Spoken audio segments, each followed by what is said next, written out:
cardíacos y de glucosa en sangre durante tanto tiempo.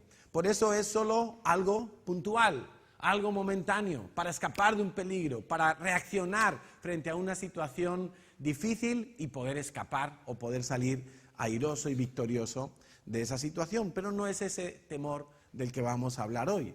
Hay otro temor, que es el temor reverente hacia Dios, lo que la palabra de Dios llama el temor de Dios, el temor de Yahweh. Este es un temor que también es sano, que también nos hace bien. Tener temor a Dios significa que voy a ser cobarde para desobedecerle y voy a ser valiente para obedecerle. Entonces, hay gente que no termina de entender bien qué es el temor de Dios, para qué sirve el temor de Dios, por qué hay que tener temor de Dios, como si a Dios hubiera que tenerle miedo o fobia. Hay fobias, por ejemplo, hay gente que tiene miedo a las alturas y tú le pones en un quinto piso y le haces asomarse y en ese momento es capaz de darte todos sus bienes, porque ya no controla nada, está en pánico absoluto. Pero no se trata de tener fobia a Dios, se trata de tener un temor reverente, un miedo que te hace respetar la autoridad de Dios. Es algo así comparable a lo que tenemos cuando vemos a la policía.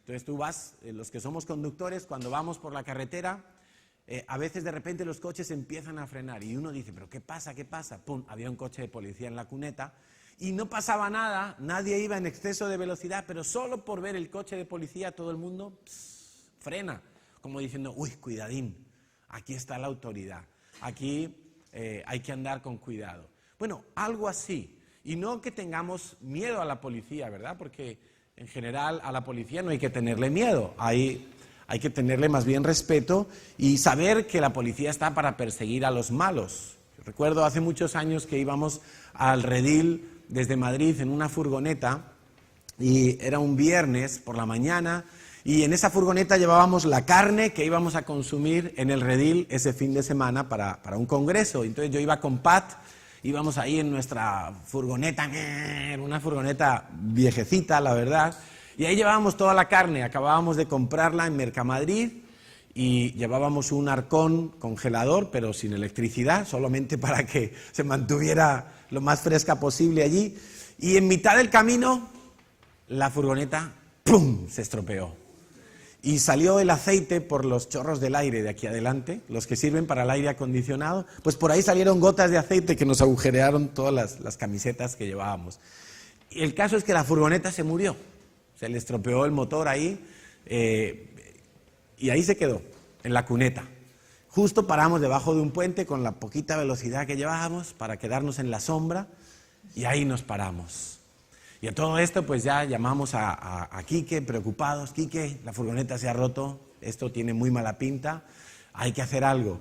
Entonces rápidamente se alquiló una furgoneta para que viniera hasta el punto donde estábamos averiados y pudiéramos hacer el traspaso de toda la carne y llegar al redil y que la carne no se estropeara. Entonces en esa estábamos, parecíamos como traficantes en medio de la carretera, empezamos a pasar los bultos de una furgoneta a otra, cuando vino la Guardia Civil, 2 motoristas, y se pararon ahí con nosotros, y nosotros pensamos, uy, ya esto nos van a echar la bronca porque no hemos puesto el triángulo, porque no tenemos los chalecos puestos, porque, qué sé yo, estamos aquí averiados y pasando mercancía en la autopista. Y entonces, ¿qué va? Nada más lejos de la realidad. Nos preguntaron, ¿qué ha pasado? No, que la furgoneta se ha averiado y hemos traído otra. Y esos tipos se pusieron a ayudarnos a pasar los bultos de carne. ¿Quién lo iba a decir? La Guardia Civil ayudándonos, ¡pum!, a pasar los bultos de carne y la carne por fin no se estropeó, la furgoneta sí, pero la policía entonces no hay que temerla, está para ayudar. En todo caso, los malos, los que están haciendo algo malo, sí tienen que tener ese miedo o esa fobia a la autoridad. Pero el temor de Dios es bueno porque nosotros confiamos en Dios, ¿verdad? Por lo tanto, cuando Dios viene a nuestras vidas, cuando Dios se quiere manifestar a nuestras vidas, no estamos pensando o no deberíamos estar pensando que Dios quiere hacernos algún daño, que Dios quiere de alguna manera provocarnos algún dolor, sino más bien todo lo contrario, más bien creemos que Dios quiere librarnos, que Dios quiere protegernos, que Dios quiere cuidar de nuestras vidas. En Proverbios capítulo 9, versículo 10, dice: el temor de Yahweh es el principio de la sabiduría, y el conocimiento del Santísimo es la inteligencia. Entonces, más bien lo que la palabra de Dios nos enseña es que cuando yo tengo temor de Dios, yo soy inteligente, yo soy listo, yo soy sabio, más que uno que haya sacado un título universitario y haya leído muchos libros y conozca muchas cosas y tenga todas las enciclopedias aquí metidas en su cabeza. Si yo tengo temor de Dios, yo he comenzado a caminar en sabiduría. Yo he comenzado a ver la bondad de Dios. En Isaías 11, versículos 1 y 2, se nos habla de cómo el Mesías, Isaías estaba profetizando en ese momento acerca del Mesías Jesucristo, que vendría y que finalmente va a reinar, y dice de él: saldrá una vara del tronco de Isaí, y un vástago retoñará de sus raíces, y reposará sobre él el espíritu de Yahweh, espíritu de sabiduría, espíritu de inteligencia, espíritu de consejo y de poder, espíritu de conocimiento y espíritu de temor de Yahweh. El Mesías, el mismo Señor Jesucristo, cuando vino y cuando vuelva de nuevo, Él mismo se va a mover, Él mismo va a tener como una columna de su vida el temor de Dios. Él no hará nada que suponga ofender a Dios. Eso es temor de Dios. Él no hará nada que se salga de los parámetros que Dios ha establecido. Eso es temor de Dios. Saber que Dios todo lo ve, saber que Dios todo lo sabe, saber que Dios todo lo puede y que Dios, yo no me puedo esconder de Él.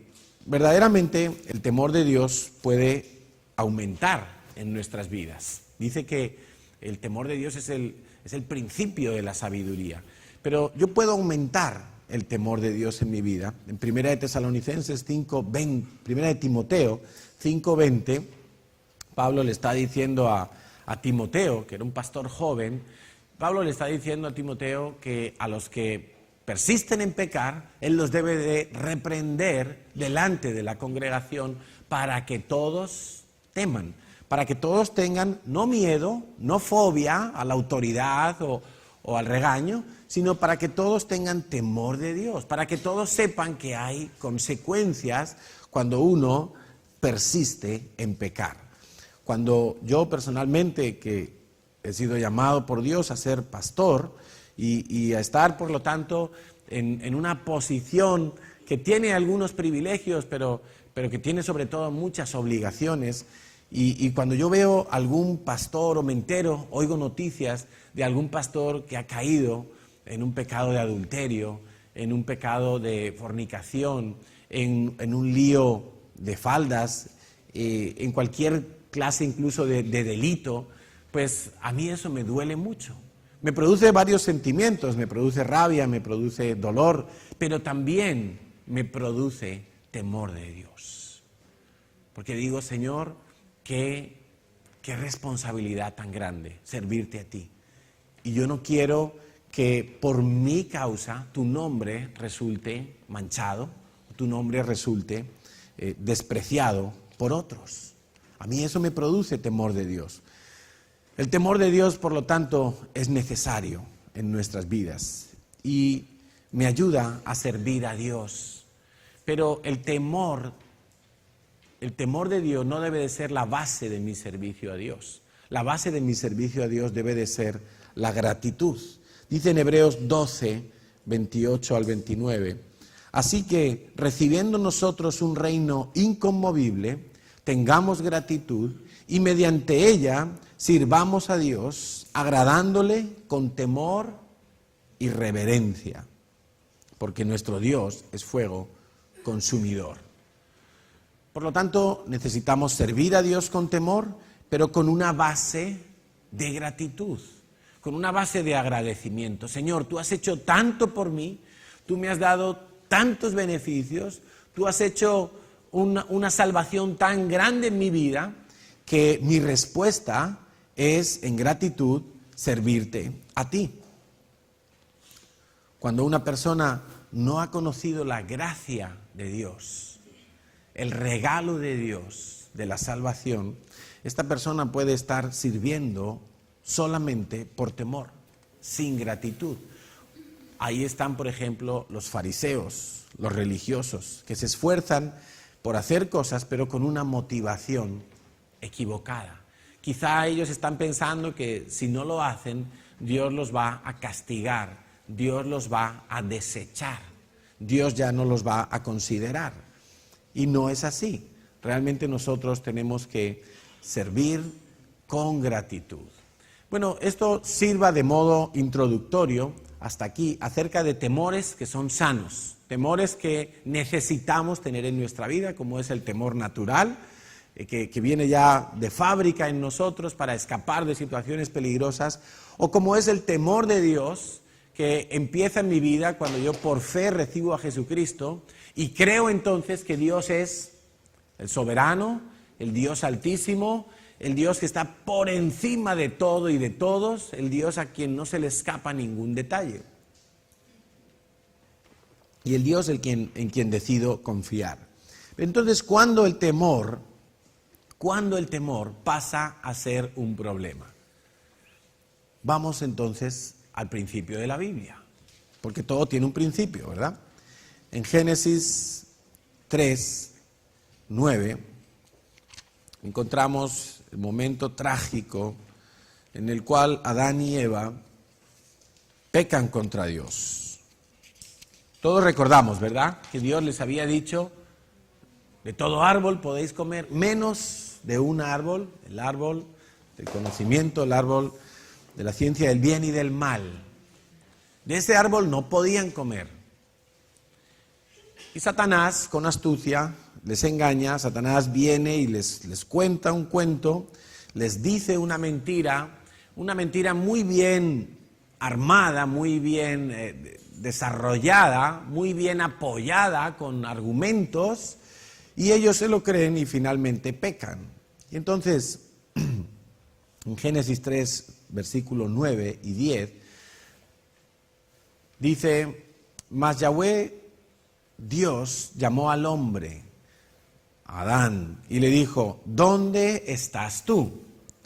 Y él respondió: oí tu voz en el huerto, y tuve miedo, porque estaba desnudo, y me escondí. Perdón. El temor entonces vemos que aparece en el Edén. El temor arranca en el ser humano precisamente por pecar contra Dios. El temor malo, el temor dañino, el temor que me vence, aparece en nuestra vida en relación con el pecado, cuando hay una muerte espiritual, cuando hay una separación de Dios. Porque el hombre fue creado por Dios no para estar separado de Dios, sino para estar en comunión con Dios, para tener una unidad espiritual con Dios. Eso es tener comunión. Comunión con Dios es precisamente que mi espíritu está unido al espíritu de Dios. Hay una relación espiritual con Dios. Eso es tener comunión. Comunión no es caerse para atrás. Comunión no es llorar. Comunión no es levantar las manos. Comunión es tener una relación espiritual con Dios, porque Dios es espíritu. Dios no es cuerpo, Dios es espíritu. Y mi espíritu cobra vida cuando yo recibo a Cristo, pero antes de recibir a Cristo, nuestro espíritu está muerto, está inválido, no sirve para nada. Por lo tanto, como ese era el diseño de Dios con Adán y Eva fueron creados con espíritu, alma y cuerpo. Y ellos fueron creados en un equilibrio perfecto y en unas condiciones óptimas. No había mejores condiciones para ellos. Ellos podían tener comunión con Dios todos los días, porque todos los días Dios hablaba con ellos y ellos hablaban con Dios. Y cuando Dios vio que Adán estaba un poco preocupado, un poco solitario, le dijo: Adán, te voy a crear compañía idónea, una mujer que esté a tu lado. Y le hizo dormir y creó. Y Dios le explicaba todo a Adán y Eva. Pero después que pecaron, ya vemos que algo pasó allí. El temor se disparó y empezaron a tener miedo de Dios. Antes confiaban en Dios, ahora tenían miedo de Dios. La muerte espiritual, por lo tanto, deriva en una alta presión para el alma, donde entonces comienzan a manifestarse inseguridades. ¿Por qué? Porque como el espíritu es anulado con el pecado, entonces es el alma la que tiene que soportar algunas de las funciones que tenía el espíritu.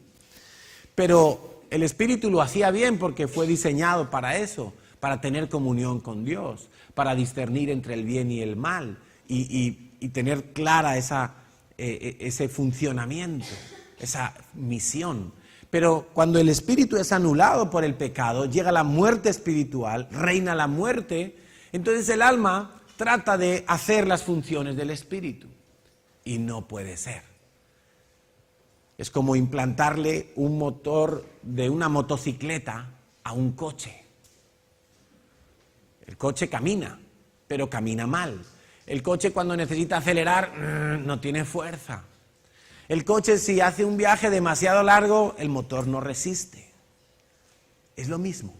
Es como le ocurrió a Adán y Eva desde el momento en que pecaron. Y como estábamos tú y yo antes de recibir a Cristo, nuestra alma tenía que asumir funciones que no le tocaban, que no podía desarrollar plenamente. Y por eso el hombre, entre otras cosas, se le manifiestan estas inseguridades y estas presiones en el alma. El alma se siente desbordada ante los peligros. El alma siente que los retos son demasiado grandes, que las amenazas de otros nos vencen, nos intimidan, nos amedrentan. Sentimos que no somos capaces. Y en verdad no somos capaces, porque separados de Dios, nada podemos hacer. Ahí está entonces el problema del pecado, afectando al espíritu y afectando, por consecuencia, al alma. Pero fíjate lo curioso que Adán respondió. Cuando Dios le dice: ¿dónde te has metido? ¿Dónde estás? ¿Por qué hoy no vienes a verme? ¿Por qué hoy no has hablado conmigo? Como cualquier otro día. ¿Te suena esa situación? Cuando alguna vez hemos pecado estrepitosamente y al día siguiente como que no tenemos ganas de hacer nuestro devocional. No tenemos ganas de darle la cara a Dios. No tenemos ganas de humillarnos. Más bien queremos huir de la presencia de Dios. ¡Qué vergüenza con Dios! Le he fallado. ¡Qué vergüenza con Dios, con todo lo que me ha dado y he vuelto a pecar! Y en lo mismo. Alguno dice por ahí, y con la misma. Entonces, qué tristeza. Y entonces uno no quiere ir a la presencia de Dios, porque ir a la presencia de Dios supone que yo tengo que decirle: Señor, perdóname. He vuelto a fallar. He vuelto a decepcionarte. Eso es lo que no quería Adán, no quería dar la cara con Dios. Y dice: tuve miedo. Una sensación nueva para Adán, porque Adán hasta ese momento no sabía lo que era un miedo tan grande. Quizá había experimentado miedo, no lo sé. Yo personalmente creo que no. Creo que era la primera vez que él experimentaba miedo. A Adán no le daba miedo darle de comer al tigre o al león. Adán no tenía miedo de la serpiente. Acababa de hablar con ella tranquilamente. No tenía miedo a que la serpiente le mordiera y le envenenara. No tenía miedo a un cocodrilo, no tenía miedo a una tormenta. No sé, cualquier circunstancia de la vida. No tenía miedo. En ese momento dice: tuve miedo. ¿Cuándo tuvo miedo? Cuando oyó la voz de Dios. Justamente cuando uno menos miedo debería de tener, miedo del que te paraliza, miedo del malo, es cuando a él se le levanta el miedo. Hasta ese momento, cualquier situación que Adán y Eva tenían que superar no les había parecido ningún problema.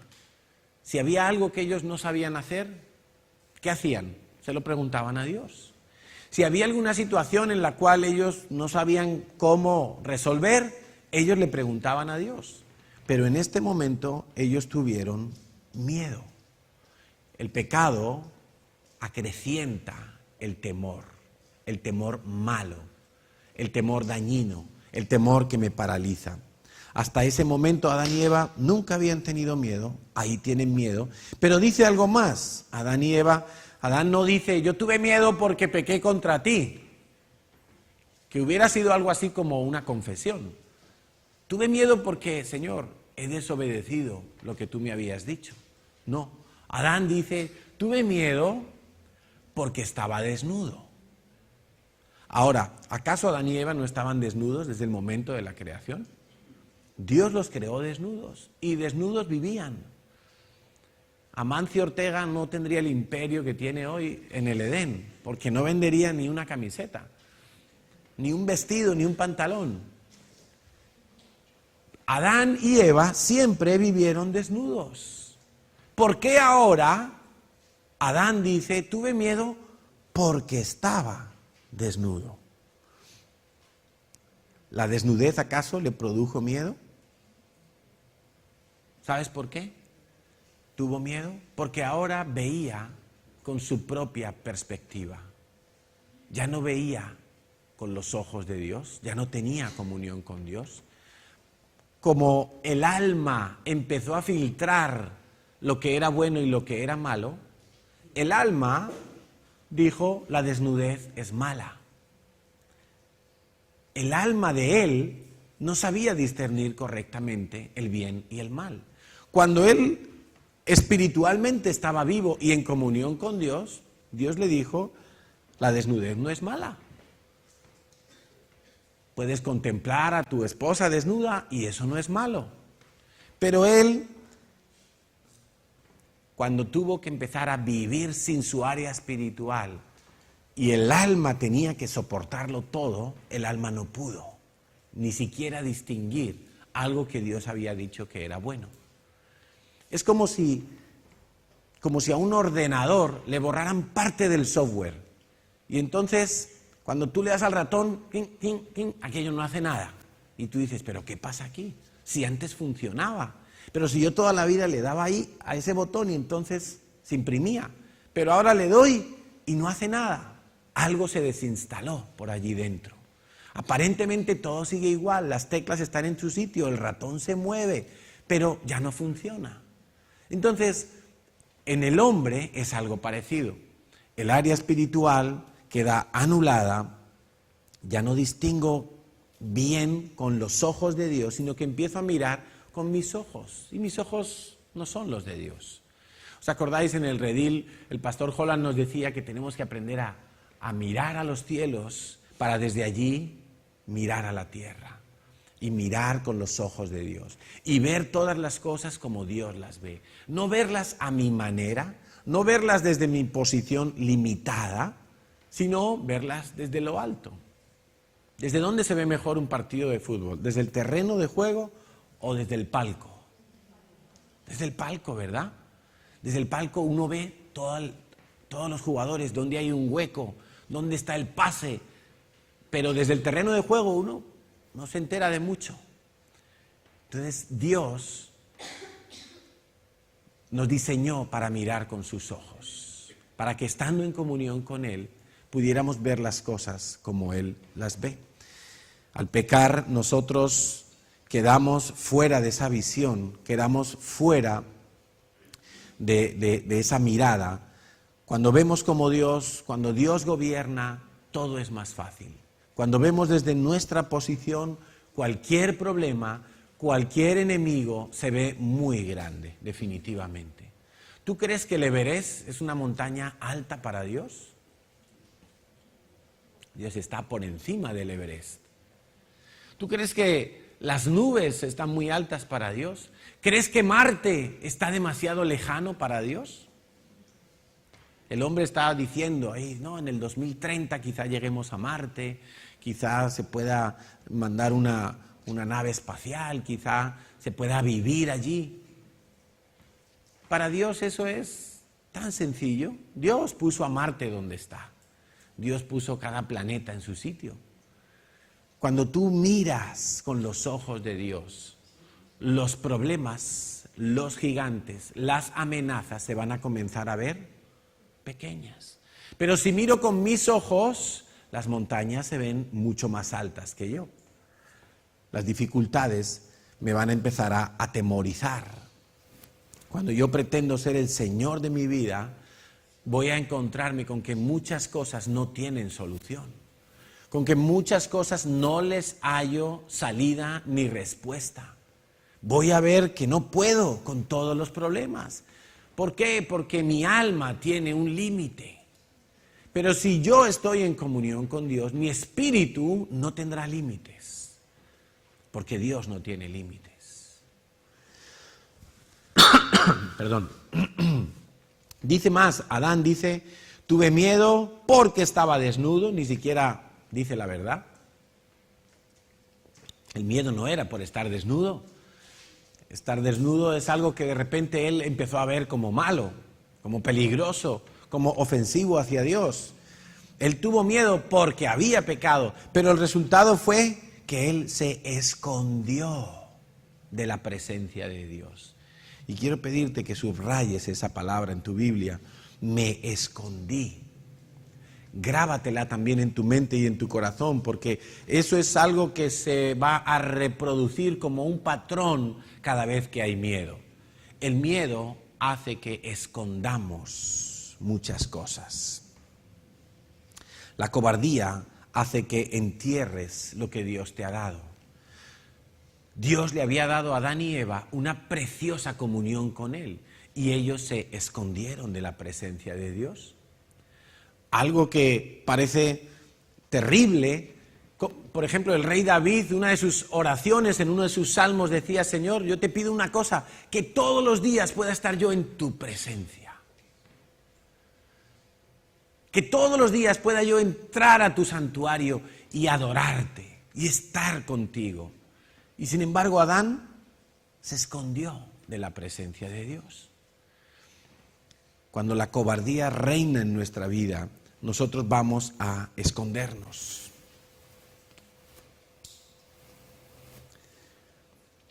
Y nos vamos a alejar de la presencia de Dios.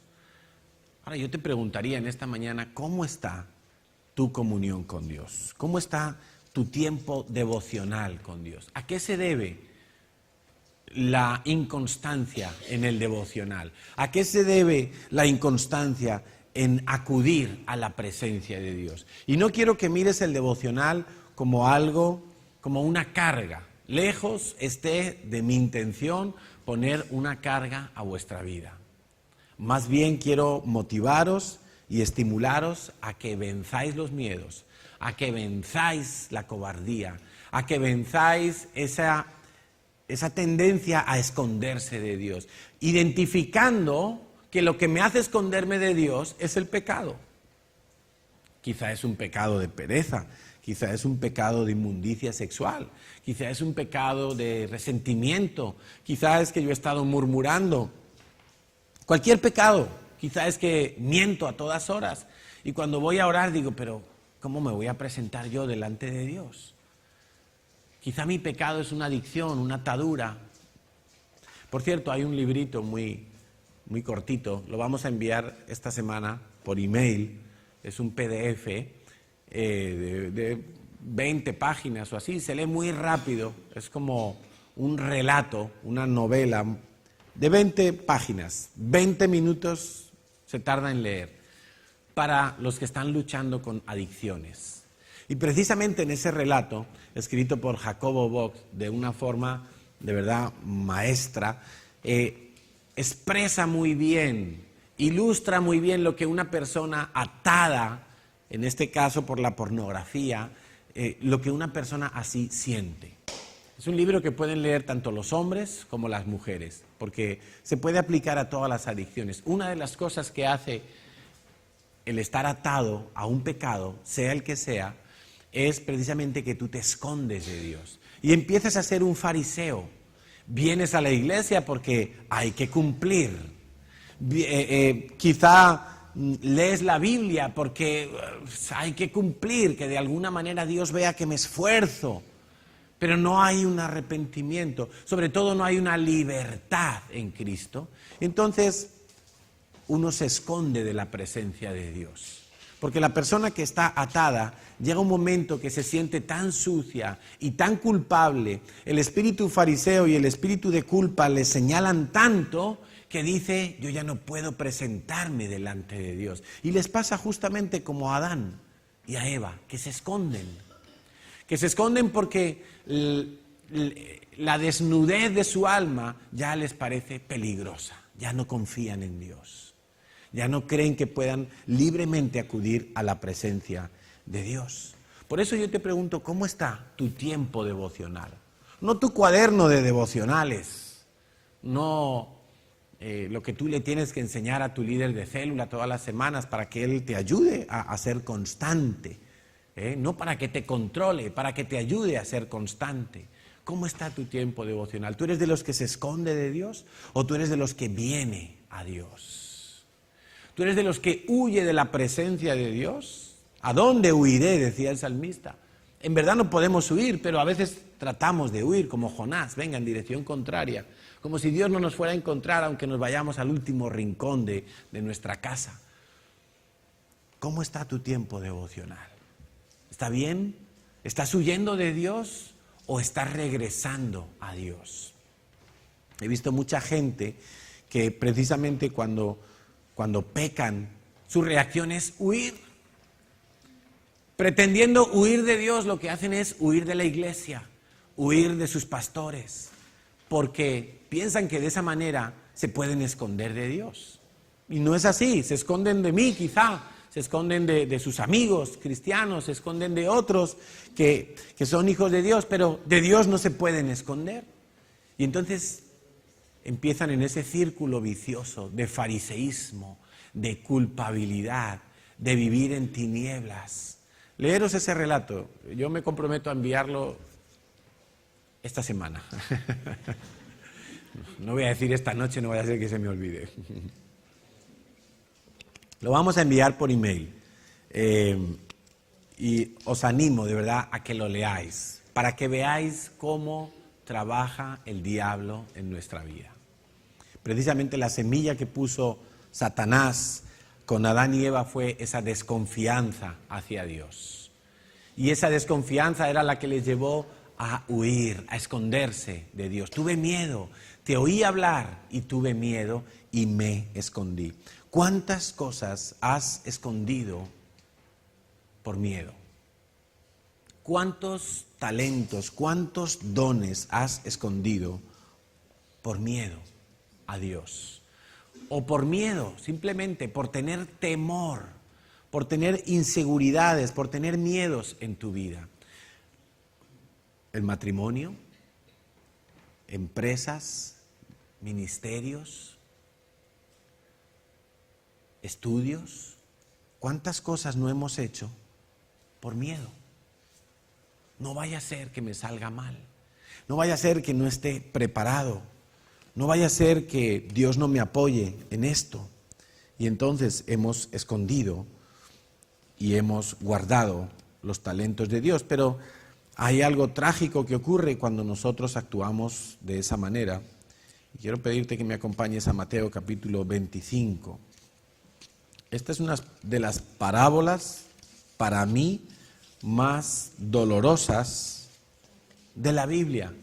Es una parábola que si uno no está fino con Dios, si uno no conoce bien el corazón de Dios, a uno le puede parecer que Dios es cruel, que Dios es injusto. Y está en Mateo capítulo 25, a partir del versículo 14. Dice que el reino de los cielos es como un hombre que yéndose lejos llamó a sus siervos y les entregó sus bienes. A uno dio 5 talentos y a otro 2 y a otro 1, a cada uno conforme a su capacidad, y luego se fue lejos. El que había recibido 5 talentos fue y negoció con ellos y ganó otros 5 talentos. Asimismo, el que había recibido 2 ganó también otros 2, pero el que había recibido 1 fue y cavó en la tierra y escondió. Subráyalo. Y escondió el dinero de su señor. Aquí nos está hablando en términos materiales para que nos sea fácil entenderlo, pero es una parábola. Es para que entendamos que el reino de los cielos es semejante a esto. Que vino Cristo y te ha dado la salvación, te ha dado el Espíritu de Dios, con el Espíritu de Dios te ha dado dones y te ha dado un fruto. A cada uno dice según su capacidad. No te compares con otro, porque quizá otro tenga más capacidad que tú. Y eso no te puede poner mal. Más bien mira que si Dios te ha dado 2, o 5, o 7, o 1, no importa, que ese 1 tú lo pongas a producir para el Señor. Porque definitivamente Dios es un Dios de multiplicación, de bendición, de hacer prosperar las cosas, de hacer que las cosas crezcan y no se estanquen. Pero este hombre dice que fue y escondió el dinero. Yo te preguntaba hace un momento, ¿cuántas cosas has escondido tú? ¿Cuántas cosas de las que Dios te ha dado, cosas que Dios puso en ti, solamente en ti, has escondido? Dice el versículo 20, llegando el que había recibido, el 19. Después de mucho tiempo vino el Señor de aquellos siervos y arregló cuentas con ellos. Todos vamos a arreglar cuentas con Dios y Dios nos va a decir, ¿dónde está lo que te entregué? ¿Dónde están los talentos que yo he puesto en ti? ¿Qué hiciste con los dones? ¿Qué fue de aquellos proyectos que yo te regalé? ¿Qué fue del proyecto que yo tenía contigo? Y llegando el que había recibido 5 talentos, trajo otros 5 talentos, diciendo, Señor, 5 talentos me entregaste, aquí tienes, he ganado otros 5 talentos sobre ellos. Y su señor le dijo, bien, buen siervo y fiel, sobre poco has sido fiel, sobre mucho te pondré, entra en el gozo de tu señor. La tierra prometida. Llegando también el que había recibido 2 talentos, dijo, Señor, 2 talentos me entregaste, aquí tienes, he ganado otros 2 talentos sobre ellos. Su señor le dijo, bien, buen siervo y fiel, sobre poco has sido fiel, sobre mucho te pondré, entra en el gozo de tu señor. Pero llegando también el que había recibido 1 talento, le dijo, Señor, te conocía que eres hombre duro, que ciegas donde no sembraste y recoges donde no esparciste, por lo cual tuve miedo. El primer error de este hombre era no conocer bien a su señor. Ese fue el primer error del que había recibido 1 talento. No conocer bien el corazón de Dios y pensar que Dios es injusto, pensar que Dios es cruel, pensar que Dios le había quizá incluso bendecido poco a él, que solo le había dado 1 talento. Y entonces le dijo, aquí tienes lo que me diste, ese mismo talento, aquí está. Pero para Dios eso no es suficiente. ¿Cómo puede ser que lo que Dios te da, si tú tienes el Espíritu Santo, no se vaya a multiplicar, no vaya a leudar y a crecer? Si el Espíritu de Dios está en ti, necesariamente la semilla de Dios tiene que crecer en ti. Y si no hay crecimiento, y si no hay fruto, sino que hay estancamiento, porque lo mismo que Dios me dio es lo mismo que yo tengo hoy, entonces quiere decir que yo he tenido miedo, que yo he tenido temor y que yo he escondido y no he trabajado el talento que Dios me ha dado. Respondió su señor y le dijo, siervo malo y negligente. Sabías que ciego donde no sembré y que recojo donde no esparcí, por tanto debías haber dado mi dinero a los banqueros, y al venir yo hubiera recibido lo que es mío con los intereses. Quitadle pues el talento y dadlo al que tiene 10 talentos, porque al que tiene le será dado y tendrá más, y al que no tiene, aún lo que tiene le será quitado. Si yo no pongo a producir lo que Dios me da, si yo no invierto lo que Dios me da, Dios me lo va a quitar. Y se lo va a dar a otro que sí lo use para la gloria de Dios, que sí lo ponga a trabajar para el reino de los cielos. O sea que si yo hasta el día de hoy he cogido los talentos y los dones de Dios y los he guardado, pensando que cuando el Señor venga y me diga, ¿qué hiciste con ese don que yo te di? Yo voy a poder decir, bueno, Señor, lo guardé con mucho cuidadito para que no se oxidara, pero no he hecho nada más con él. El Señor no se va a agradar de tus palabras. El Señor no va a quedar satisfecho con esa respuesta. ¿Por qué? Pues porque el diseño de Dios es que lo que Él nos da tiene que servir para crecer, para multiplicarse, para darle gloria a Él, para que su reino crezca más. ¿Cuántas cosas has escondido por temor, por miedo? Es que yo no voy a evangelizar porque me da miedo. Es que yo no hago el curso de liderazgo porque yo no sé si sirvo para eso. Es que y estamos siempre con miedo y estamos sin glorificar a Dios. Y hay un tiempo, el Señor tarda en venir, pero dice que un día va a venir y te va a pedir cuentas. Y si tú no has producido con eso que Dios te dio, Dios se lo va a dar a otro. Dios se lo va a dar a otro que lo use convenientemente. A mí esto me parece muy trágico y no es definitivamente lo que la sociedad propone. La sociedad propone, bueno, al que es débil, a ese hay que ayudarle, hay que darle otra oportunidad. Y entonces hasta pervertimos la palabra de Dios y pensamos que tener misericordia es darle otra oportunidad al negligente y al malo. Pero Dios no dice eso. Dios dice que a nosotros nos ha entregado una porción de Él mismo. Nos ha dado una forma y un diseño especiales para que nuestra vida sirva para algo. Y si yo no estoy haciendo que mi vida sirva para lo que Dios ha dicho que tiene que servir, entonces Dios me va a despojar de eso que me dio y se lo va a dar a otro. ¿Cuántas cosas has escondido por temor? ¿Cuántas cosas has guardado allí, muy bien guardadas, para que nadie te las quite, para que nadie te las robe, para que nadie las pueda dañar y estropear? ¿Cuántas? Porque allí enterradas no están glorificando a Dios, allí enterradas no están sirviendo para nada, allí enterradas lo único que van a hacer es que cuando tu Señor vuelva, te las va a quitar. Cuando se le agote la paciencia a Dios, Dios va a decir, vamos a dárselo a otro. Cuando Dios vea que es una situación irreversible en ti, Dios se las quitará a otro. Y no te extrañes de que estas cosas sucedan entre los cristianos, porque el mismo Pedro hacía cosas indebidas por miedo.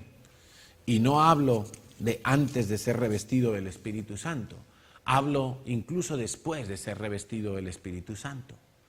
Dice la Biblia en Gálatas 2, y esto no es para tirarle agua sucia a Pedro, porque para nosotros Pedro la verdad que fue un hombre, un ejemplo a imitar en muchas cosas, pero no en esto. En Gálatas 2:11 dice Pablo a los Gálatas, cuando Pedro vino a Antioquía, le resistí cara a cara porque era de condenar. Pues antes que viniesen algunos de parte de Jacobo, comía con los gentiles, pero después que vinieron, se retraía y se apartaba porque tenía miedo de los de la circuncisión. ¿Qué hacía Pedro? Se escondía.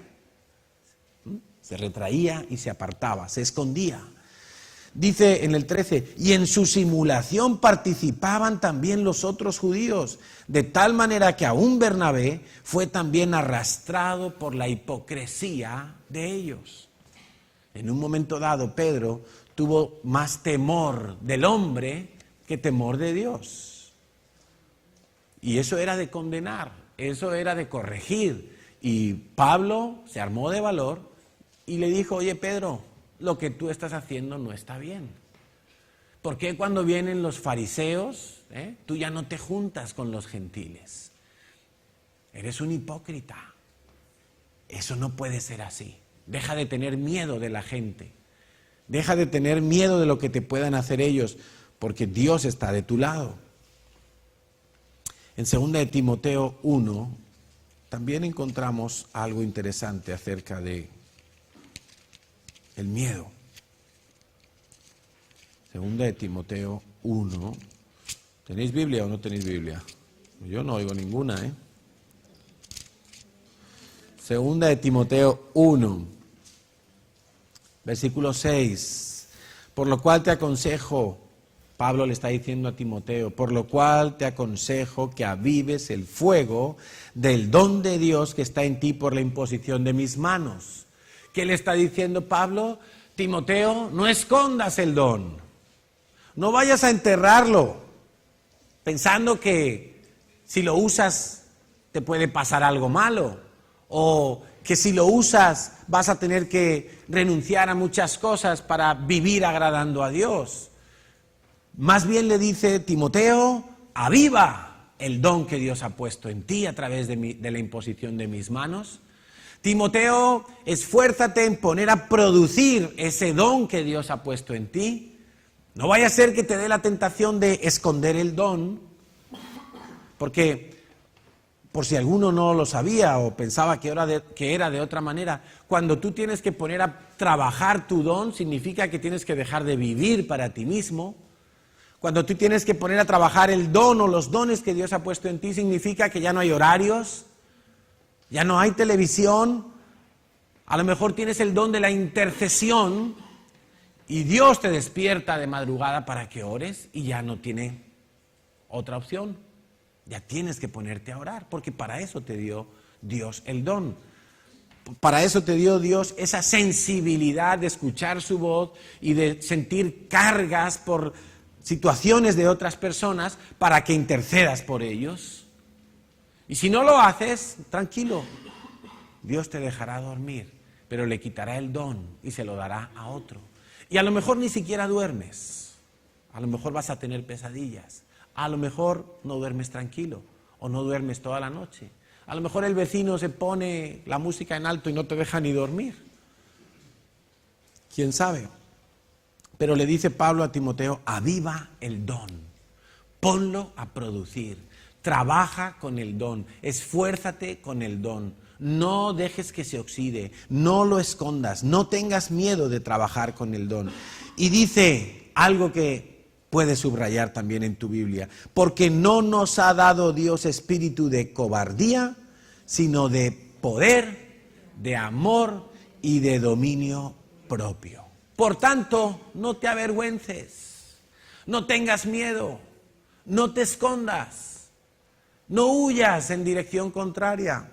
Pon a trabajar el don. Dios te ha dado espíritu de poder, de amor y de dominio propio, no espíritu de cobardía. Pero hay un espíritu de cobardía.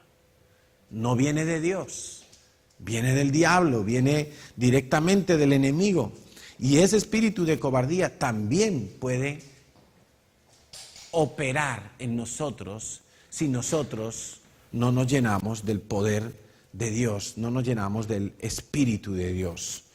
Entonces el Espíritu de Dios dice que me faculta de 3 maneras y las 3 se tienen que manifestar en mi vida. Dice que hay poder, el mismo poder que levantó a Cristo de los muertos, dice en Romanos 8:11, es el que está en mí. El mismo poder que le dio vida a un cuerpo muerto, algo imposible, ese mismo poder obra en ti. Ese mismo poder actúa en ti, dice Efesios 3:20. Y dice también Colosenses 1:29. Anótatelo y luego lo lees. Es el poder que actúa en ti. Ese es el espíritu que Dios te ha dado, espíritu de poder. El poder de Dios no es para caprichos. El poder de Dios es para proveer salvación a otros. O sea, el poder de Dios no es para yo hacer cosas caprichosas. Uy, la nube, muévete para la izquierda. No, el poder de Dios no es para eso. El poder de Dios se tiene que manifestar para traer salvación a otros. Si Dios hace un milagro a través de tu vida y se manifiesta el poder de Dios de esa manera, Dios está buscando salvación de los que están siendo testigos de ese milagro, de esa manifestación del poder de Dios. Pero no es para capricho. El poder de Dios no es para yo presumir, no es para ser Harry Potter. El poder de Dios es para salvación, dice Romanos 1:16 y Primera de Pedro 1:5. Poder de Dios para salvación. Pero también dice que el Espíritu Santo se manifiesta en mi vida con amor. Ya hemos hablado la semana pasada del amor de Dios, del verdadero amor. Y dice Primera de Juan 4:18, en el amor no hay temor. En el amor no hay temor. O sea, cuando el Espíritu de Dios está en mí, el temor se va. El temor, vamos a decirlo así, ya deja de ser temor. El temor ya puede que esté ahí, pero ya no me afecta. Ya no hay temor, ya no hay el efecto del temor. Sino que el perfecto amor echa fuera el temor. Porque el temor lleva en sí castigo, donde el que teme no ha sido perfeccionado en el amor. Si yo tengo que enfrentar un problema, si yo tengo que hablar con mi jefe y me da miedo hablar con mi jefe, si yo tengo que pedir un día de vacaciones en la empresa y me da miedo hablar con mi supervisor, si yo tengo que enfrentar un examen y me da miedo el examen, pero miedo del malo, miedo de ese que me inquieta, que no me deja estudiar tranquilo, miedo que me paraliza, que cuando yo voy a hablar con mi jefe no hablo con él, me doy la vuelta y le digo, no, mejor yo no le pido esto. Esa clase de miedo que hace que yo me esconda y que no pueda producir y que no pueda prosperar y que no pueda crecer. Ahora, en ese momento es cuando tú tienes que ver y entender que Dios está de tu lado y que el amor de Dios no te va a desamparar. El perfecto amor echa fuera el temor. El que teme no ha sido perfeccionado en el amor. Va a haber ocasiones donde yo voy a tener que enfrentarme a mis propios miedos, pero no voy a ser yo solo, va a ser la presencia de Dios conmigo. Natalia nos hablaba el viernes de la mano de Dios, ¿verdad? Cuando la mano de Dios está con nosotros, ¿de quién temeré? ¿De quién temeré si la mano de Dios está conmigo? Dice el Salmo 23, aunque ande en valle de sombra, de muerte, no temeré mal alguno.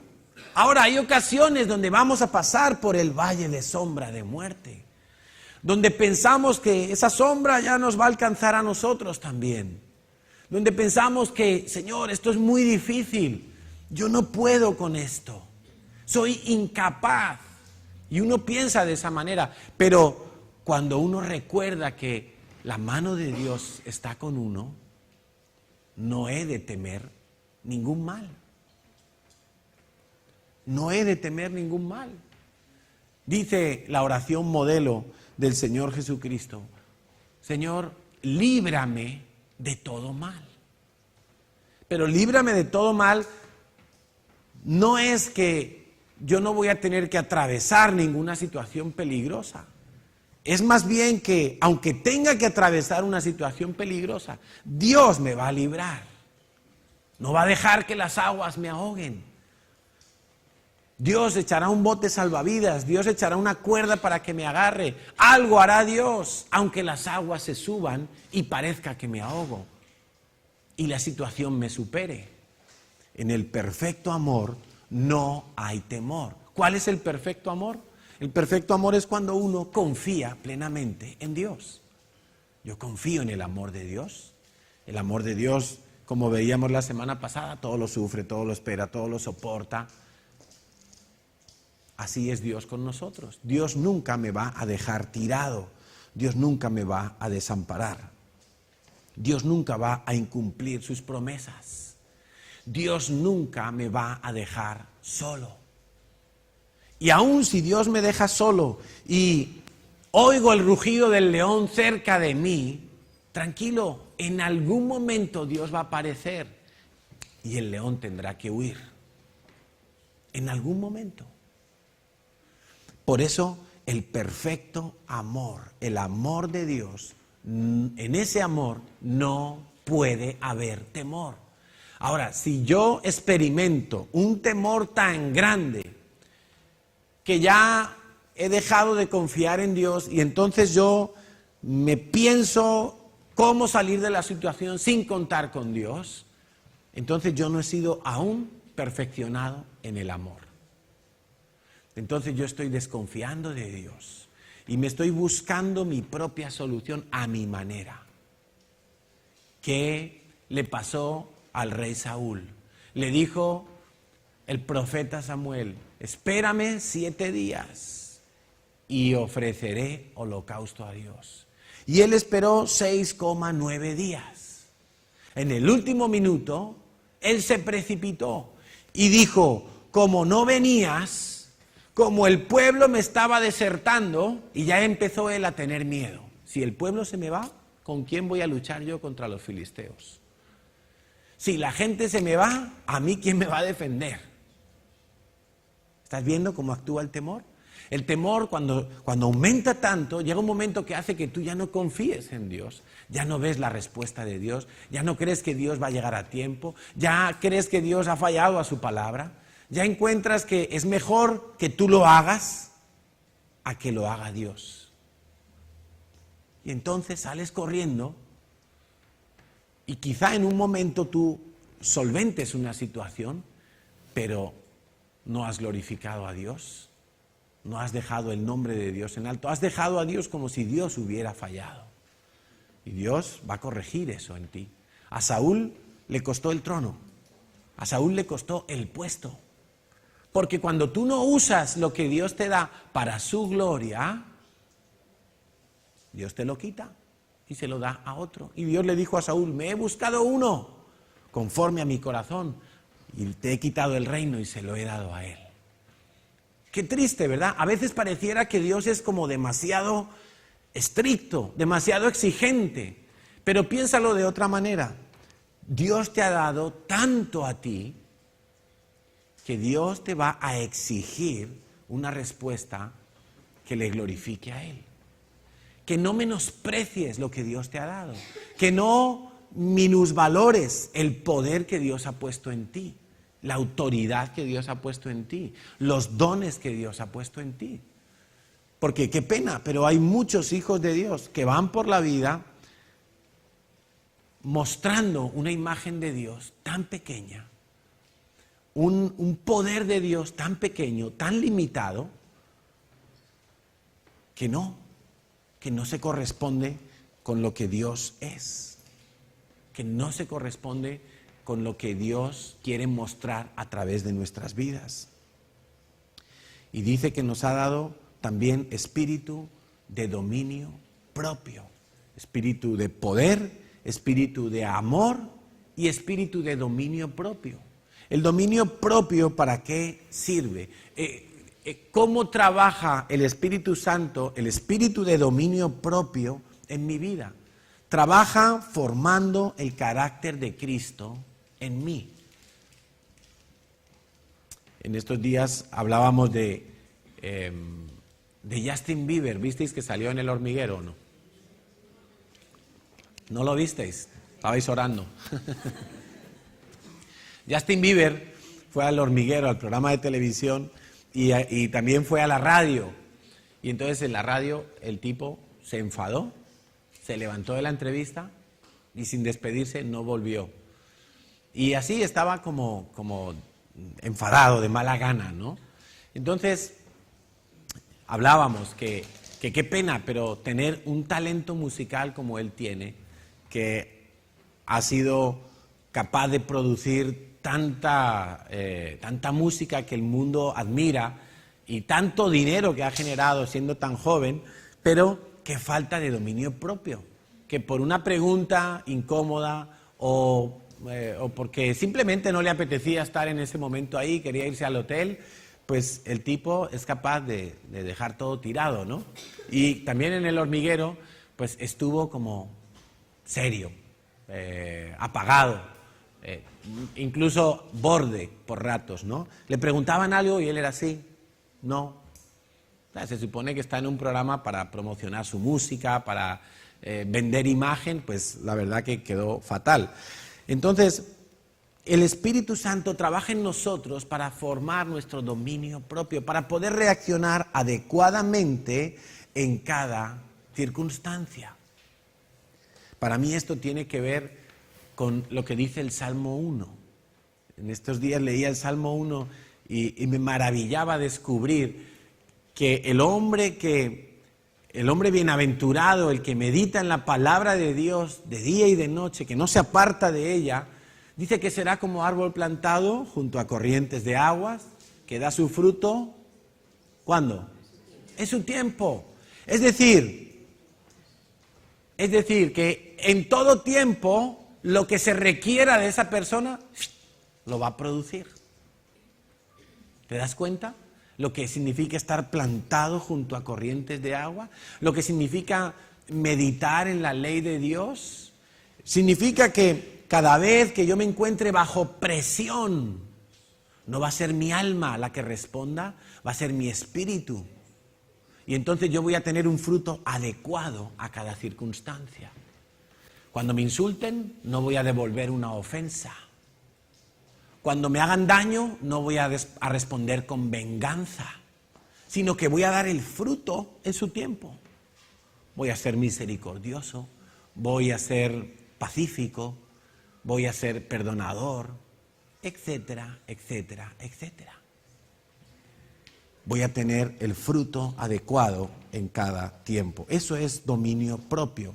Para tener el carácter de Cristo, yo necesito renunciar al viejo hombre, y eso no es fácil. En Gálatas 4:19, Pablo le dice a los Gálatas: hijitos míos, por quienes vuelvo a sufrir dolores de parto hasta que Cristo sea formado en vosotros. ¿Y cómo es Cristo formado en mi vida? Por medio del espíritu de dominio propio. El carácter de Cristo en mí. El carácter de Cristo siendo formado en mí y siendo manifestado en mí. Entonces, si yo me dejo vencer por el espíritu de cobardía, el don de Dios se apaga, el fruto se pierde. Y hay muchos hijos de Dios viviendo así, apagados, sin fruto, sin dominio propio, sin poder, amedrentados por los problemas de la vida, sin asumir retos. Nos decía Natalia el viernes que los hijos de Dios tenemos que meternos a retos que son imposibles para nosotros, porque solo entonces vamos a ver el poder de Dios actuar sobrenaturalmente. Si yo me meto a algo que controlo, que domino, que está dentro de mi capacidad natural, ¿qué poder de Dios necesito que se manifieste allí? ¿Qué obra sobrenatural tendrá que hacer Dios allí? Ninguna, ¿verdad? Ahora, cuando yo me tiro a la piscina más profunda, entonces Dios va a mostrar su poder en mí. Cuando yo me meto al reto que es más grande que yo, Dios va a mostrar su poder en mí. Dios va a obrar sobrenaturalmente. Pero si yo me dejo dominar del espíritu de cobardía, entonces yo trataré siempre de moverme bajo aquellas cosas que controlo, en aquellos parámetros y ámbitos que controlo. Y caeremos entonces en lo que venimos hablando el último mes, en el espíritu de Jezabel, en el espíritu de control, y de manipulación, para que las cosas no se salgan de mi capacidad.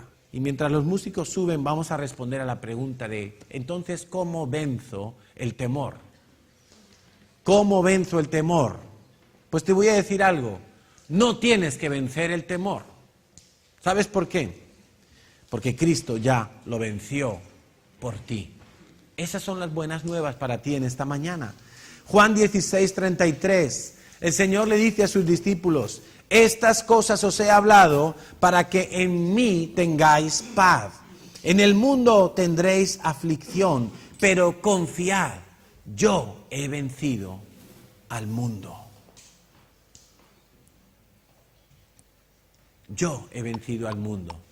Esa es la respuesta del Señor para tu temor en esta mañana. Aquellas cosas que a ti te produzcan miedo, aquello que a ti te produzca un temor paralizante, no tienes que vencerlo, ya Cristo lo venció por ti. Ahora lo que tú sí tienes que hacer es llevar a Cristo tus inseguridades.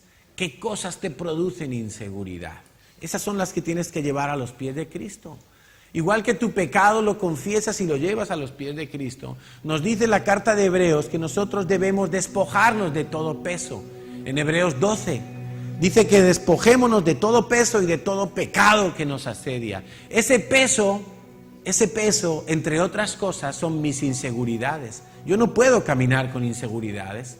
Yo no puedo caminar veloz, yo no puedo caminar confiado si en mi vida hay todavía inseguridades. Son mis inseguridades las que me llevan a querer controlar lo que hay alrededor. Y son las que me hacen vivir bajo temor. Entonces yo debo de llevar todo eso a los pies de Cristo. Creo que las debilidades de nuestra vida no son del todo malas. Pablo decía que él le había orado al Señor para que le sanara algunas debilidades que manifestaba su vida. En la segunda carta a los Corintios, capítulo 12, versículo 9, Dios le respondió, bástate mi gracia, porque mi poder se perfecciona en la debilidad. Por tanto, de buena gana, dice Pablo, me gloriaré más bien en mis debilidades, para que repose sobre mí el poder de Dios. Dios no está buscando gente perfecta. Dios no está buscando gente que sea absolutamente perfecta. Eso creían de sí mismos los fariseos. Somos perfectos. Ayunamos, diezmamos, oramos y hacemos todo perfecto. Yo no necesito ningún salvador. Eso decían los fariseos. Pero a esos fueron los mayores enemigos de Cristo. Más bien Dios está buscando gente débil que delante de Dios diga, Señor, yo tengo esta debilidad. Señor, yo tengo esta falla. Señor, yo tropiezo continuamente con este asunto. Yo tengo miedo, yo tengo temor. Y tengo este temor y este miedo. Y gente que le diga al Señor esa clase de confesiones, esa clase de desnudar su corazón sin tener miedo a ser visto por Dios. No como Adán, que estando desnudo tuvo miedo de Dios. Cuando tú eres capaz de llevar tus inseguridades a los pies de Cristo y abrir tu corazón y decirle, Señor, a mí me da miedo.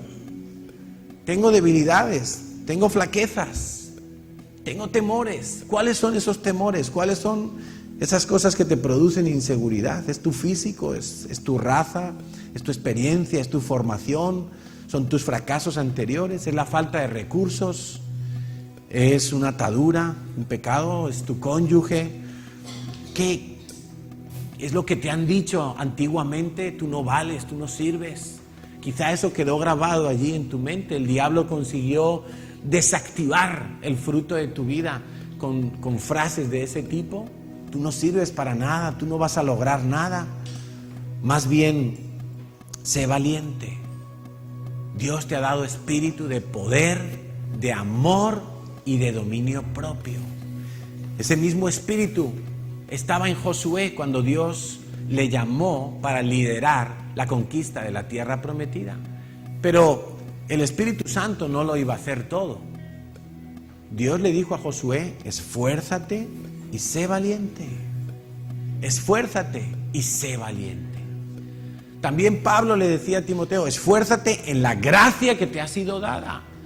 O sea, no te sientes en el sillón pensando que va a venir el Espíritu de Dios a darte un corrientazo y de repente ya no vas a tener miedo de nada. Más bien lo que Dios te dice: mira, aunque tengas que atravesar un valle de sombra, que da mucho miedo, pero confía en mí, que mi Espíritu está contigo. Y cuando lo necesites, vas a tener los recursos que te hacen falta para salir victorioso. Hay algunos que piensan que la oración correcta es: Señor, no quiero pasar por el valle de la sombra. Vamos a dar un rodeo, Dios. Pero cuando hacemos ese tipo de oraciones, en verdad le estamos diciendo a Dios: Señor, yo no quiero ser formado en mi carácter. Evítame las dificultades, evítame los peligros, porque yo estoy muy bien como estoy muy tranquilito como estoy y no quiero sobresaltos. Pero no es así. En ocasiones Dios nos va a meter en el río. En ocasiones Dios nos va a meter en el valle de sombra de muerte. En ocasiones va a venir un Goliat y nos va a gritar. Pero en ese momento es cuando hace falta alguien que diga: yo voy en el nombre del Dios de los escuadrones de Israel. Yo tengo el Espíritu de Dios, el Espíritu de poder, de amor y de dominio propio. Yo puedo superar esta situación porque Dios está conmigo. Yo puedo vencer este gigante porque Dios ya lo venció antes que yo. No es yo el grande, es el grande en mi yo. Es Dios en mí. Pero Dios va a requerir que tú seas valiente, que tú le digas: ¿quieres pelea, Goliat? Vamos. Yo no estoy solo. Mira detrás mío quién está. Está la sombra de Dios, que es más grande que tú. Está el poder de Dios, que es más grande que tú. ¿Qué tal si oramos? Y en esta mañana le decimos a Dios cuáles son esas inseguridades que nos han tenido atados, nos han tenido paralizados, nos han tenido atascados y no hemos podido dar el fruto para Dios.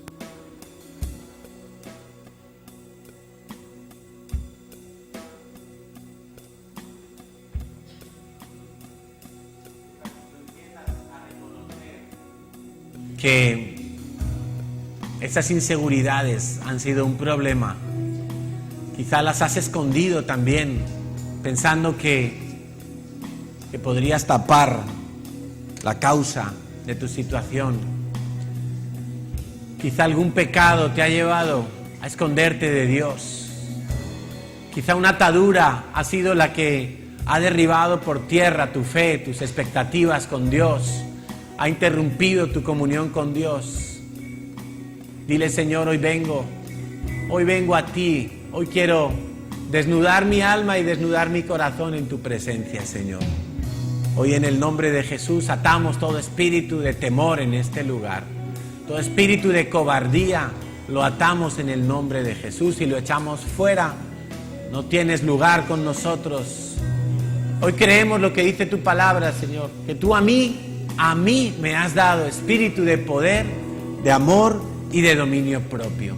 Yo creo, Señor, que el Espíritu de Cristo mora en mí, que el Espíritu que levantó a Cristo de los muertos habita en mí, actúa en mí para salvación, para regeneración, para vida, para poder, para dominio propio, para un amor renovado. Señor, hoy pongo mi confianza en ti y no quiero pedirte que me evites los problemas, igual que los discípulos cuando fueron amenazados a no predicar más del Evangelio, o si no serían encarcelados. Ellos no pidieron a Dios ser librados de esos hombres. Ellos pidieron de nuevo espíritu de poder, de amor y de dominio propio para poder enfrentar esa situación. Señor, hoy en el nombre de Jesús No queremos ya darle más rodeos a las cosas que nos dan miedo. Aquellas sombras, aquellas voces, aquellos gigantes que durante mucho tiempo nos han hecho escondernos en la trinchera. Señor, hoy queremos atravesar las líneas enemigas. Hoy queremos en el nombre de Jesús levantarnos sobre todo principado, sobre toda potestad, sobre toda voz, sobre toda intimidación, sobre todo temor. Señor, para vencer en el nombre de Jesús. Señor, y en medio de esas luchas tú nos vas a perfeccionar, tú nos vas a dar forma, tú vas a moldear nuestro corazón, tú nos vas a hacer valientes, más allá de lo que pensamos. Hoy te pedimos, Dios, esa adrenalina espiritual para nuestro ser, para que ninguna cosa nos paralice, para que ningún gigante nos atemorice más. Señor, para que podamos levantarnos en el nombre de Cristo y derrotar a todo enemigo, a todo adversario. Señor, hoy queremos dejar de ser como aquel hombre pusilánime que escondió su talento. Lo hizo mal, fue negligente, Señor, fue miedoso, fue cobarde, Señor, pero hoy queremos salir de ese lugar de cobardía y queremos entrar a la tierra prometida, a la tierra donde el fruto es abundante. Señor, hoy en el nombre de Jesús echamos fuera de nuestras vidas todo espíritu de temor al hombre, temor al futuro, temor a la soledad, temor al fracaso, temor a quedarme sin dinero, temor al matrimonio, temor a las relaciones, abrir mi corazón con otros, temor a la autoridad. Hoy en el nombre de Jesús ato y echo fuera de mi vida toda clase de temor, temor a la enfermedad, temor al dolor, temor al sufrimiento. Hoy en el nombre de Jesús atamos y echamos fuera toda fobia, fobia a las alturas, fobia a la oscuridad, fobia a estar solo, fobia a envejecer, fobias que no tienen sentido, a las arañas, a las aguas, en el nombre de Jesús. Señor, hoy declaramos lo que dice tu palabra, que nos has dado espíritu de poder, de amor y de dominio propio. Yo te invito a que levantes tus manos y le digas: Señor, lléname hoy con ese espíritu de poder, con ese espíritu de amor, con ese espíritu de dominio propio. Señor, que nunca más yo viva condicionado por las amenazas, por las mentiras, por el engaño que el diablo ha querido sembrar en mi corazón. Porque yo creo que tú nunca me soltarás, porque yo creo que tú nunca me dejarás. No me soltarás en la calma, la tormenta, no me soltarás en lo alto o en lo bajo, no me soltarás, Dios, nunca me dejarás.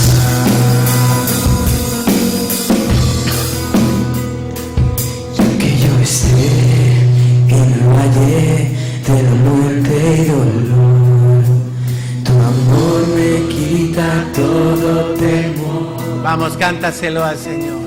Y si llego a estar, deja que Dios sobre de la tempestad, allí en medio de tu problema, dudaré porque estás aquí, en medio de tu necesidad. y no temeré del mal, pues mi Dios conmigo está. Y si Dios conmigo está, ¿de quién temeré? ¿De quién temeré? No me soltarás en la calma o la tormenta, no me soltarás en lo alto o en lo bajo, no me soltarás, Dios nunca me dejará. Aleluya, Señor. En el nombre de Jesús atamos todo espíritu de cobardía, echamos fuera de este lugar. No me soltarás en lo alto o en lo bajo, no me soltarás, Dios nunca me dejará.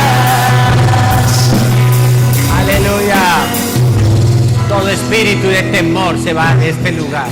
Todo espíritu de cobardía huye de este lugar. Todo espíritu de intimidación se va de este lugar en el nombre de Jesús.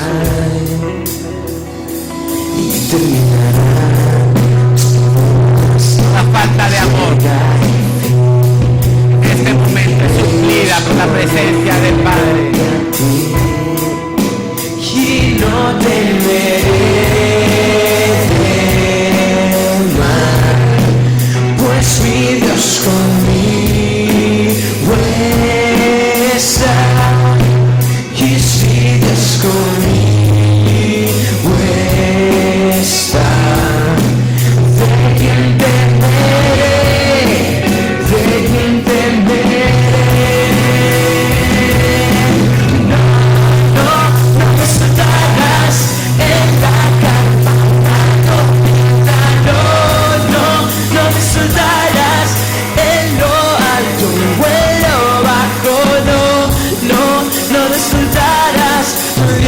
Nunca me dejarás.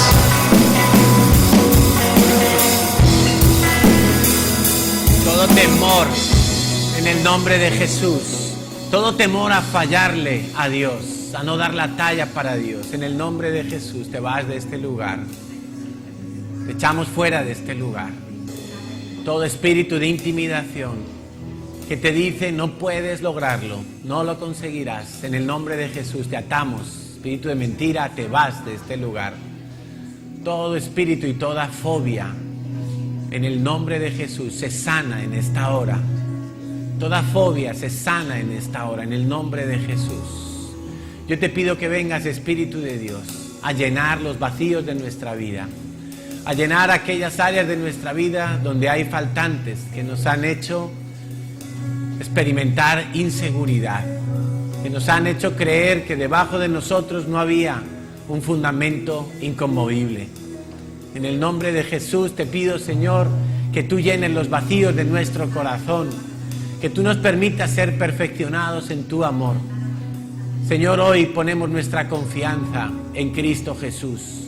Ponemos nuestros ojos en el autor y consumador de la fe. Y yo te pido, Dios, que tú regeneres en nosotros una imagen correcta de nosotros mismos, una imagen que no es conforme a lo que otros opinan de nosotros, ni siquiera conformada por los fracasos del pasado, Señor, sino por lo que tú has dicho de nosotros, que somos tus hijos, que tú has vencido al enemigo por nosotros. Señor, que no vivamos más por los condicionantes del temor y del engaño del diablo, sino por tu verdad. Señor, que tu Espíritu Santo llene hoy a cada uno de los que están aquí, para que puedan vivir manifestando tu poder, tu amor y tu dominio propio, Señor. Que así lo hagas tú en cada uno, llenándonos por completo, Señor, en el nombre de Jesús, en el nombre de Jesús. Aleluya, Señor. Vamos a alabar entonces a Dios.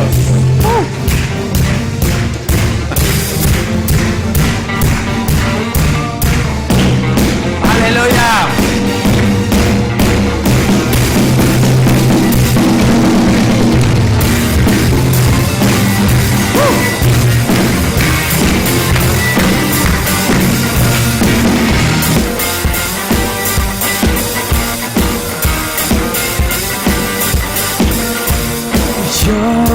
Quiero ver tú brillando en mí, a través de mi ser, un altar, que todos puedan ver, que todos oigan que tú eres vida, la esperanza, perfecta gracia que me ha rescatado.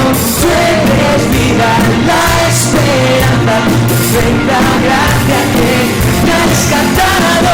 Ya no vivo yo, Cristo vive en mí, barro quiero ser en tus manos. Ya no vivo yo, Cristo vive en mí, barro quiero ser en tus manos. De gloria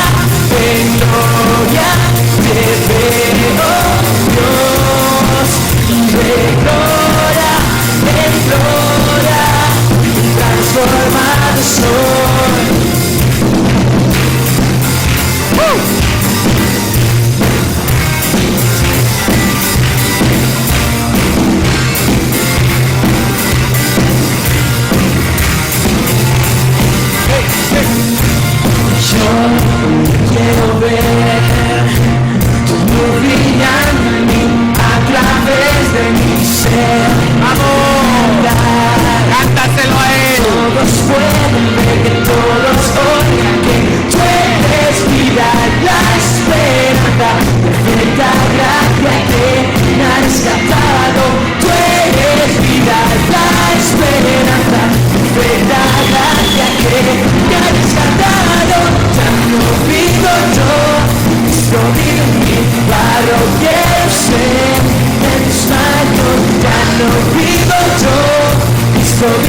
mí, barro quiero ser, en tus manos de gloria, te veo, Dios, de gloria, transformado soy.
Si tú crees que tienes un Dios grande, más grande que cualquier enemigo, más grande que cualquier enfermedad, más grande que cualquier dificultad, yo te invito a que le cantes la siguiente canción con todas tus fuerzas, pero sobre todo con fe, creyendo que es así.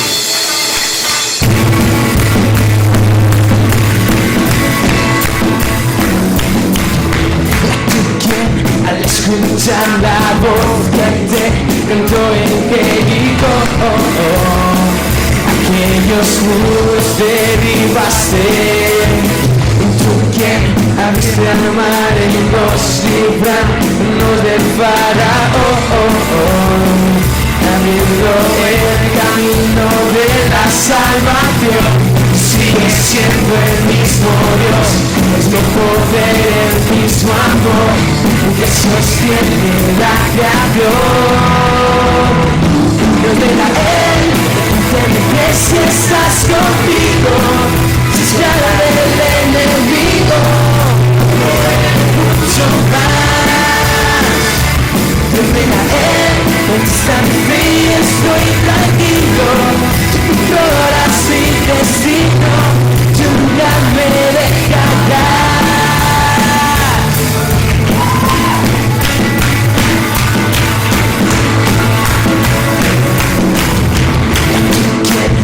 Egoístario y alba, paralítico sano, a quien no vence los vientos.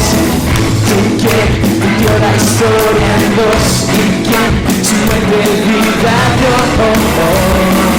Aquí esperamos y que pronto volverá. Tú sigues siendo el mismo Dios, el mismo poder, el mismo amor, el que sostiene la creación. Ven si estás buscando el enemigo, tú lo eres mucho más. Dios de la en ti está mi fe y estoy tranquilo, tú controlas mi destino, tú nunca me dejarás. Oh, oh.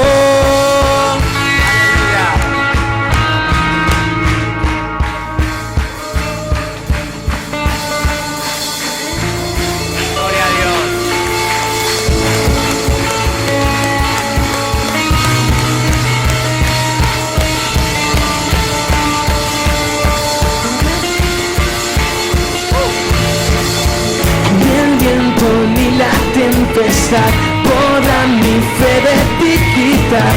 Conmigo siempre tú estarás. ¿Lo crees? Eres mi seguridad, el viento ni la tempestad. Mi fe de dignidad, conmigo siempre tú estarás.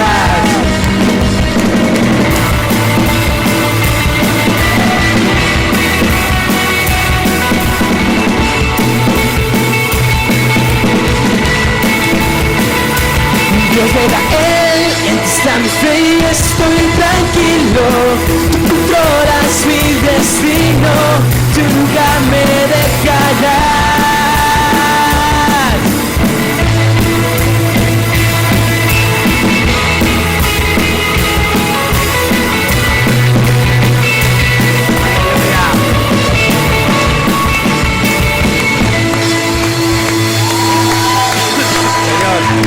Tú eres grande, Dios. Tú eres grande, Dios. Este aplauso es para ti, Señor. Es nuestra ofrenda final, Señor, para reconocer que tú eres grande y poderoso, Señor. Gracias, Dios. Gracias, Dios. Exaltado seas. Exaltado seas. Amén. Bueno, saludamos a los que nos ven por internet, a las personas nuevas que han llegado hoy. Tenemos un obsequio para ellos, ahora se acercarán. Y aprovecha y saluda a unos cuantos que estén cerca tuyo para bendecirlos también.